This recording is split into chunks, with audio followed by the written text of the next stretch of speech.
Grandpa, Grandma, wait up! Hey guys, if you want a marriage that lasts a lifetime and never gets boring, you should listen to their story.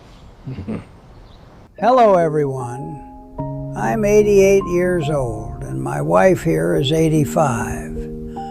We've been together for more than 60 years. Whenever people hear that number, they always ask me the same question. How on earth do two people stay happy together for that long? And sometimes my friends joke with me and say, "Oh man, if my wife had to live with me that long, she'd be bored to death." But honestly, spending over 60 years with one person probably does require a few little secrets. I'm not a special man, just a husband and a father who tried his best. But if I had to share what I learned over the years, I'd say there are 4 things that helped our marriage last. The first secret is, don't try to win every argument. When we were young, we argued just like any other couple. I remember one time we had a big fight and I stormed out of the house and walked around the neighborhood for almost an hour.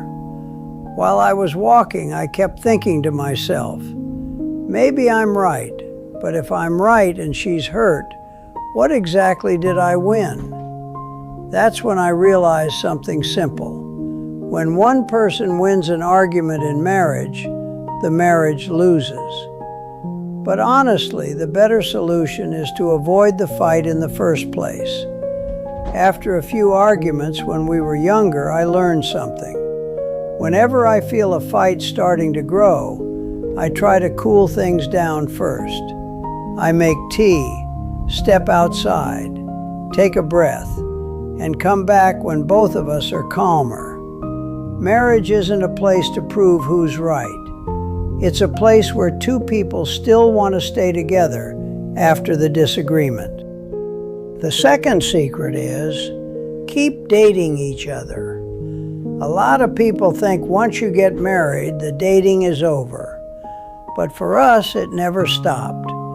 We still went out together, evening walks, ice cream, sometimes watching a movie. Actually, for decades, we were regular customers at the small theater in our town. The staff knew us the moment we walked in. If that theater hadn't been torn down to build a shopping mall, we probably would have been honored as the most loyal customers in the place. We didn't just grow old together. We kept dating the same person for more than 60 years. The third secret is, family always comes before work. There was a time in my career when I missed signing a very important contract because my child was sick. I stayed home instead of going to that meeting. Some of my friends said I was crazy. But do you know what happened to my career after that? Thank God the partner I was supposed to meet with actually respected my decision. He told me, "A man who puts his family first like that is someone I want to do business with." We rescheduled the signing, worked together happily for years, and eventually became very good friends. Sadly, if I want to see him again now, I suppose I'll have to wait until I get to heaven. The fourth secret is, say thank you and I'm sorry.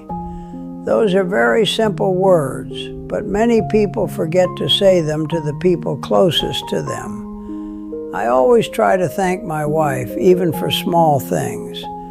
And when I'm wrong, I apologize. I also taught my children this when they were growing up. And later in life, I saw something beautiful. They didn't just say thank you and sorry to their own spouses. They say it to everyone around them. It made their relationship stronger everywhere in life. But I think my wife probably has a few secrets of her own, too. He's been talking a lot, so now it's my turn. After living with the same man for more than 60 years, I've learned a few things myself. My first secret is, don't try to change your husband. When we were younger, I thought it was my job to fix him. I think many women believed that at first.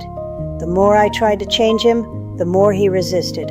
And the more he resisted, the more frustrated I became. But one day I decided something different. I stopped trying to fix him. And something very strange happened.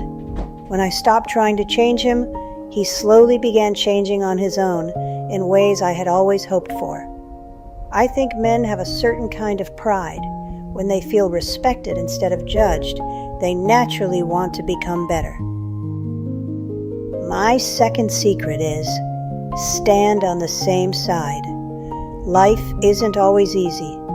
There were years when money was tight. There were times when work was stressful and the kids were sick and everything felt heavy. But we always reminded ourselves that the problem was the thing in front of us, not the person beside us.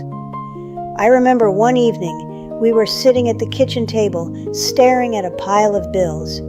Neither of us said anything for a few minutes. Then he took my hand and said, "We'll figure this out together." In that moment, I realized something very important. In marriage, it's not about who is stronger. It's about still standing side by side when life becomes difficult. My third secret is don't hold on to the small things. To be honest, this one is the hardest for women. We tend to notice details, and sometimes we complain more than we should.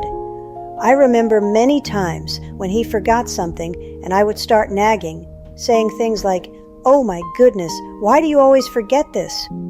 And I know many husbands probably think, "Why does she keep nagging me about this? When she forgets something, I don't say anything." But after many years, I realized marriage is not a competition to see who is right. We live together as partners, not as opponents. If he forgets to wash the dishes, sometimes I just wash them. Maybe he already had a terrible afternoon at work. And the final secret, love is made of very small things.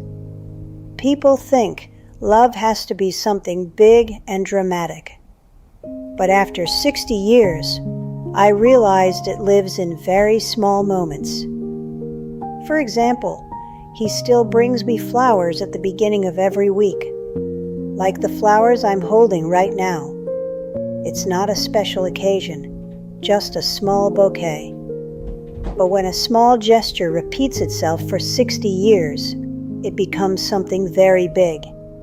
And after all these years, I believe the real secret of our marriage is very simple. Lasting love is not about finding a perfect person. It's about choosing the same person every single day. If this story made you think about your own relationship, share it with the person you love. And don't forget to subscribe if you want to hear more real stories like this.